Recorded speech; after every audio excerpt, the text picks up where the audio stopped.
Worcestershire sauce. All those pronunciations are acceptable, as are the endless ways to use this condiment, from flavoring beef recipes and salad dressings to joining tomato juice and vodka in a Bloody Mary. In the early 1800s, an English nobleman in the county of Worcester hired two local chemists, John Lee and William Perrins, to duplicate a sauce he'd tasted while traveling in India. Their resulting concoction was unpalatable, so they relegated it to the cellar. Years later, they came across it during a cellar cleanup and gave it another taste. Lo and behold, the sauce had matured and was now delicious. They christened their creation Worcestershire sauce and went into business.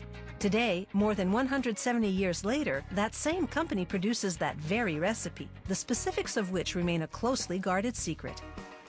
The process begins with onions and garlic, pickled in malt vinegar for 1 to 2 years. Inside the pickling barrels, the bulbs slowly liquefy, their flavor infusing the liquid.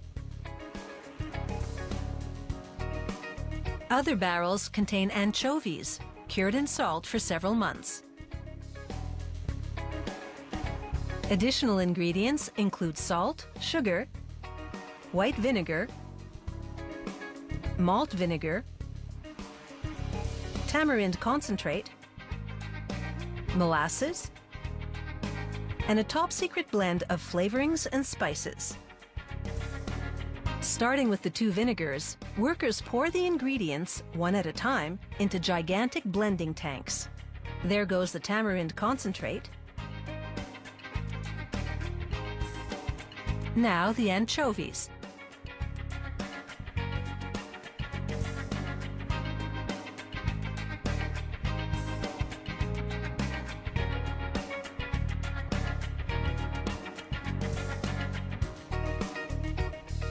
The ingredient proportions are top secret, as is the prescribed mixing time between ingredients.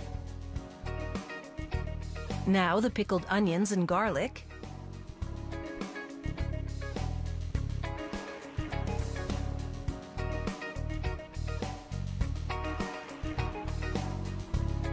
sugar and salt, and that secret blend of flavorings and spices. Next, they pump the mixture into maturation tanks. There, over the course of several months, the ingredients age and interact with each other, undergoing complex changes in their natural chemistry, which produce the sauce's distinctive flavor. Agitators rotate intermittently to keep the ingredients well blended. The sauce then goes through a sieve, then through a press, followed by another cycle of blending and straining. The sauce is a smooth liquid by the time it progresses to the next phase, pasteurization. This process heats the sauce to kill off organisms, ensuring optimal flavor for at least 18 months. The sauce needs no artificial preservatives whatsoever because the vinegars it contains are natural antimicrobial agents. The bottling process is entirely automated. The factory produces different formats. This one is modeled after the original bottle from the 1830s.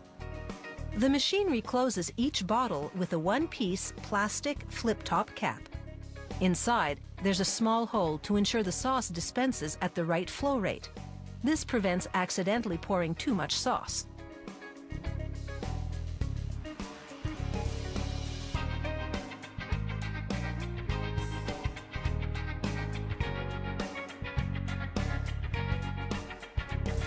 As each bottle enters the labeling machine, an arm descends onto the cap.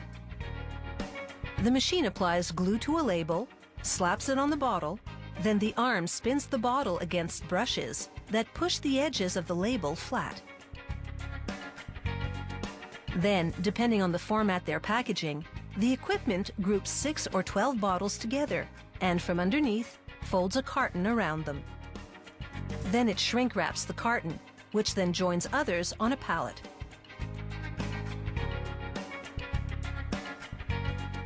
The production process and recipe have remained essentially the same since Worcestershire sauce was first bottled in 1835.